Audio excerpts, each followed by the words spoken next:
I think we can split it up to two main goals. The first, an immediate goal, and actually, I like the fact that the army got a clear directive this time, is eliminate the close range threat on the northern communities. So the goal is clear. We want to bring them back home, and then that's where the anti-tank rockets are really important. That's where the short range artillery is really there. The snipers. That's the risk. That's the threat. And IDF, I think, is doing pretty well eliminating that threat from the mainly the high ground above Israeli communities on the northern front. So that's one thing that's currently happening, and we might even have a clear goal and finish it for once. A clear mission that will be done.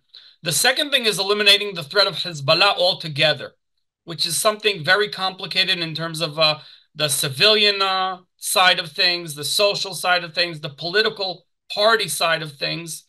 And that's where the long-term targets and the harder, more complicated question of how do we eliminate Hezbollah altogether?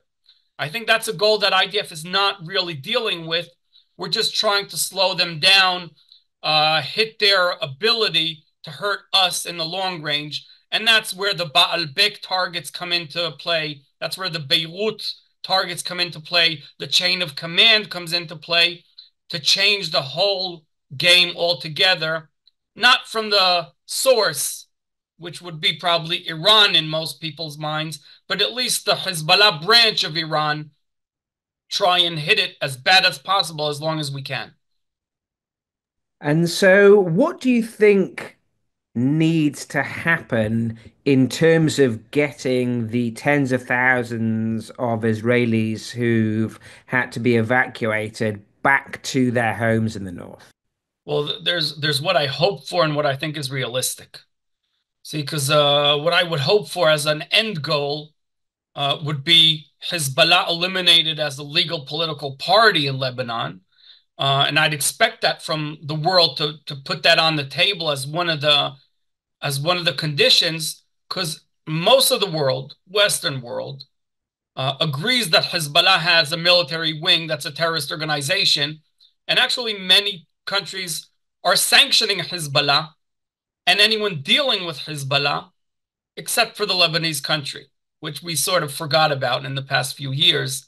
There's a state called Lebanon, and they should be in charge of what's going on, and we left them aside. So putting that hope aside, because I'm not sure that's realistic, I think we have to put strong enforcement, a timeline to pushing Hezbollah back, and sort of what's the rule book for the day afterwards? Because I think Israel's main failure is what happens the day afterwards. What happens after we retreat in May 2000 from Lebanon?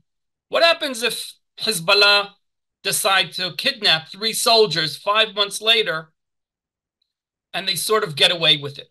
I'm talking about the first kidnapping, October 2000. What happens if after we leave Gaza, Hamas takes over and kills off all the Fatah leaders and essentially is a dictatorship, terrorist organization in control of Gaza? The day afterwards is really important. And I think that's someone that that's something we have to lay out in the agreement. What happens when the first rocket hits after the ceasefire?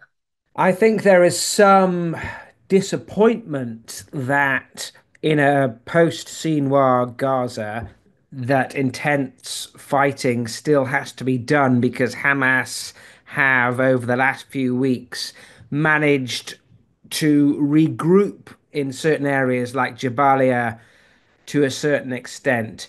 What is your sense of how significant the fighting still is in Gaza as Israelis hope for some kind of breakthrough that might finally see the release of hostages?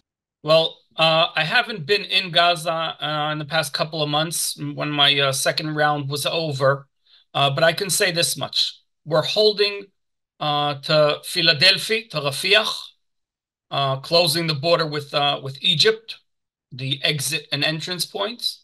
We're holding on to Netzarim, which means Gaza is still split in half.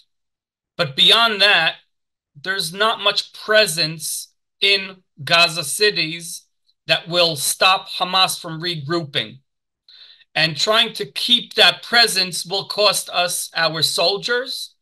And on the other hand, that's the only pressure that will bring Hamas to the table and bring our people back home. And that's why I think IDF is trying to play in that balance and walk that thin line of continuing the pressure, looking for where our kidnapped friends and family members are, while being careful with our lives and realizing that we can't just go through every house in Gaza is not realistic.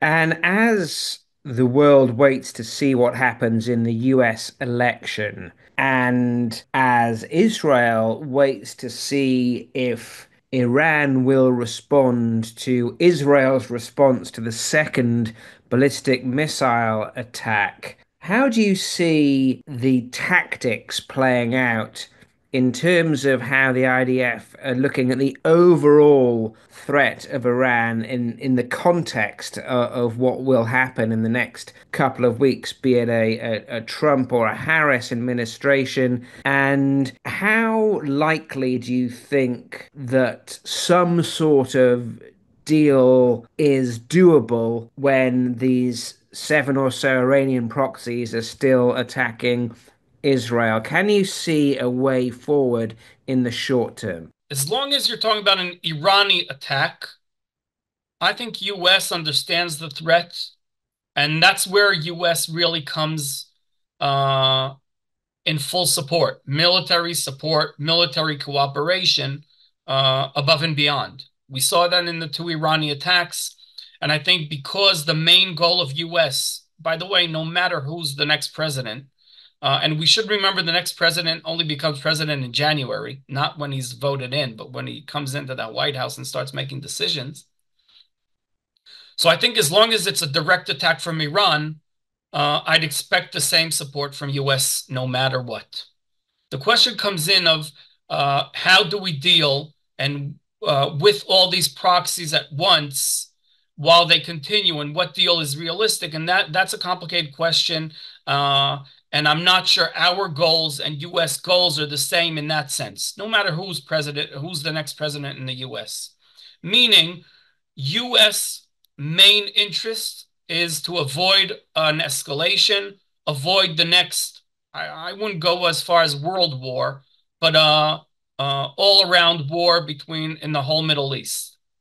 Whereas Israel's goal is our security, our lives. My kids just started going back to school a few days ago. It was September 1st all over again. So I think they're continuing this war of attrition by the proxies. I think that's where Israel is on its own in a sense.